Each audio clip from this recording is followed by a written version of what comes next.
ఇకపోతే బీసీ కులాలతో పాటు మీరు బాగా గమనించాలి, సంచార జాతులై అలాంటి సంచార జాతులను కూడా ఆ మీటింగ్ లోపల లేనప్పుడు వాళ్ళని పిలిపించి 6 కులాలను ఒకటి దగ్గర తీసుకొచ్చి 93 కులాలతో మీటింగ్ పెట్టినటువంటి మాట. సంచార జాతులే కాకుండా ప్రతి కులంతో నాకు అనుబంధం ఉంది.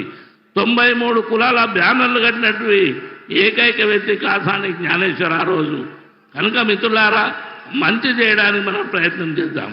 మీరు ఒక మాట గమనించాలి, నిన్న ఒక పెద్ద మనిషి ఒక సవాల్ విసిరేను. బీసీలకు సీమనెత్తురుంటే, బీసీల యొక్క ధైర్యం ఉంటే కాసానిని చేవెళ్ళగడ్డ మీద గెలిపిమని. ఆయనకి ఇక్కడి నుంచే సవాల్ ఇస్తున్నా, తప్పకుండా చేవెళ్ళగడ్డ మీద కాంగ్రెస్ గెలుస్తుంది, కాసాని జ్ఞానేశ్వర్ గెలుస్తున్నాడు. మరి ఈ గడ్డ నుండే మరి పెద్దలు చంద్రశేఖరరావు గారికి మొట్టమొదటి సీటు చేవెళ్ళ పార్లమెంటు సీటు ఆయనకు బహుమతిగా ఇవ్వబోతున్నామని మీ అందరితో మనవి చేస్తున్నాను. మిత్రులారా, ఊహించని రీతిలో ప్రతి మారుమూల గ్రామం నుండి వచ్చినటువంటి బీద బడుగు వర్గాలందరినీ కలిసి కట్టుకొని చప్పడిన వర్గాలతోని రేపటి నుంచి కార్యాచరణ ఉంటుంది.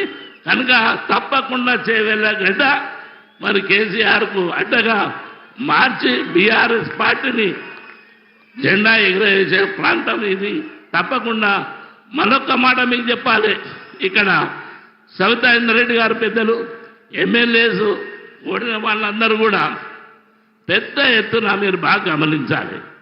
వాళ్ళ యొక్క ఆశీర్వాదం, నేను 1% తిరిగితే 99% రాత్రి మగలనకుండా వాళ్ళు తిరుగుతున్నారు. వాళ్ళ యొక్కది ఆశలను ఎప్పుడు అడియాసలు చేయను. నేను ఎక్కడున్నా లాయల్గా ఉన్నా వాళ్ళెమ్మడు కూడా లాయల్గా ఉంటారని మనవి చేస్తూ ఈ యొక్క కార్యక్రమానికి చేసిన మీ అందరి పేరు పేరున నమస్కారం పెడుతూ సెలవు తీసుకున్నాను. Thank you. జై తెలంగాణ, జై కేసీ.